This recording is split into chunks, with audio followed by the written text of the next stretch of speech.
मध्य प्रदेश में हम मौजूद हैं और अगर गुजरात के बाद किसी राज्य में सबसे ज्यादा बीजेपी का शासन रहा है तो वो एमपी है। अगर 2019 के चुनाव में सबसे ज्यादा उत्तर प्रदेश के बाद कहीं से सीटें आई थी 62 यूपी में, तो 28 सीटें मध्य प्रदेश से।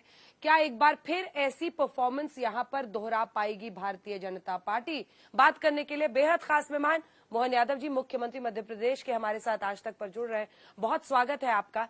पिछली बार 28 सीटें आई थी और आप लोग दम भर रहे हैं कि इस बार 29 की 29 देंगे, लेकिन मुकाबला तो इस बार छिंदवाड़ा में भी आपके पास है, राजगढ़ में भी है जहां पर दिग्विजय सिंह है। ये परफॉर्मेंस आप रिपीट कर पाएंगे कैसे? निश्चित कर पाएंगे, मैं आपको इस बारे में कोई शंका नहीं है। पहले चरण के वोटिंग के बाद बता सकता हूं कि जो हमारी 6 लोकसभा का चुनाव हुआ उसमें छिंदवाड़ा भी हुई है और छिंदवाड़ा के लोगों ने मन बना लिया कि किसी हालत में भाजपा को जिताना है। और यही कारण है कि आप देखिए सामने वाले के प्रत्याशी जो कांग्रेस के प्रत्याशी हैं उनके लोग नोट बांटते पकड़ाए गए। अगर आप इतना अपना गढ़ है तो आप नोट बांटते कैसे पकड़ाओगे? पुलिस केस बना इसका। ऐसे कई हथकंडे अपनाए गए जो आमतौर पर चुनाव में हमारे भाजपा के प्रत्याशी का चरित्र हनन के प्रयास किए, बाकी नाटक किए। ये वो सब वो करता है जो हारने के कगार पे पहुंचता है।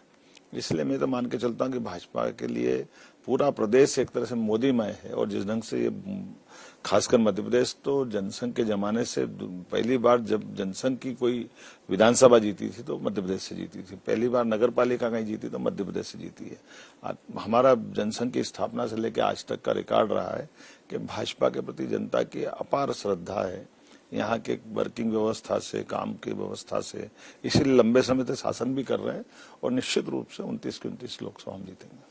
67.7% के आसपास एमपी में पोलिंग हुई, ठीक ठाक हुई, लेकिन राजस्थान में लगभग 6% गिरा है, बिहार में लगभग 4-5% ऐसे ही गिरा वोटिंग। तो विपक्ष का ये कहना है कि 102 सीटों पर जो पहले फेज की वोटिंग हुई उसके बाद आप लोग दरअसल डर गए हैं। उनका ये आरोप है क्योंकि प्रधानमंत्री खुद अब बात कर रहे हैं कि कांग्रेस का मैनिफेस्टो, मुस्लिम लीग का मैनिफेस्टो है, वो जो बहुसंख्यक है उनसे संपत्ति लेकर मुसलमानों को दे देगा, मंगलसूत्र तक आ गया है। क्या बीजेपी वाकई डर गई है पहले फेज की वोटिंग के बाद? देखिए, डरने की बात कैसे कह सकते हैं आप बताइए। हमारे मैनिफेस्टो पे उनने कमेंट किए, उनके मैनिफेस्टो में कमजोरी लगेगी तो जो दो मुख्य पार्टी कांग्रेस बीजेपी, स्वाभाविक रूप से उनने केवल तुष्टीकरण की बात की, मुस्लिम समाज को लेकर के उनने अपनी एक ही लाइन रखी है। तो ये तो उनकी गलती है, हम क्या कर सकते हैं। उनको लगता है केवल मुस्लिम समाज से लेकर के वो पूरा देश जीत लेंगे तो कोई बात नहीं, मुबारक उनको।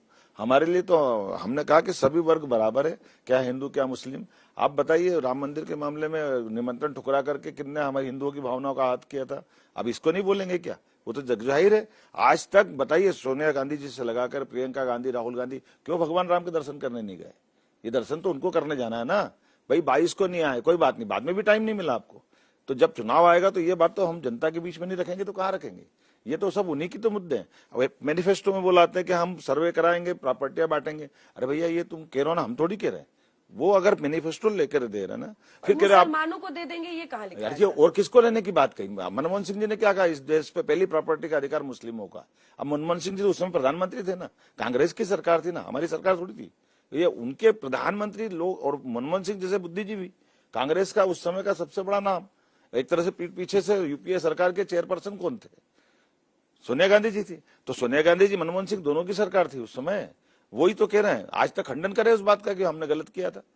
और मुख्यमंत्री जी वो आप अभी भी ये लोगो दूरदर्शन का बदलते हैं तो लोगों पे उनको आपत्ति होती है, भगवा नहीं होना चाहिए। अरे भैया, क्यों नहीं होना चाहिए? भगवा से तुमको ऐसी घृणा क्यों है? आप बताइए, भगवा है तो आप अपने तिरंगे में से भगवा निकाल दो, तब आपको जाने हटाओ ना। आप क्यों लगा के बैठे हो आप? पर मुख्यमंत्री जी वो ये कह रहे हैं कि अल्पसंख्यक और मुसलमान में कोई फर्क है या नहीं है? संसाधनों पर पहला दावा उन्होंने कहा था, नामजद बता रहा हूं कि मनमोहन सिंह जी ने कहा कि नहीं कहा कि पहला हक मुसलमानों का है, और वो यूपीए चेयरपर्सन थी कि नहीं थी सोनिया गांधी जी? आज तक उस बात का खंडन कर रहे हैं क्या? अब जैसे ही पकड़ में आते हैं तो भागते हैं।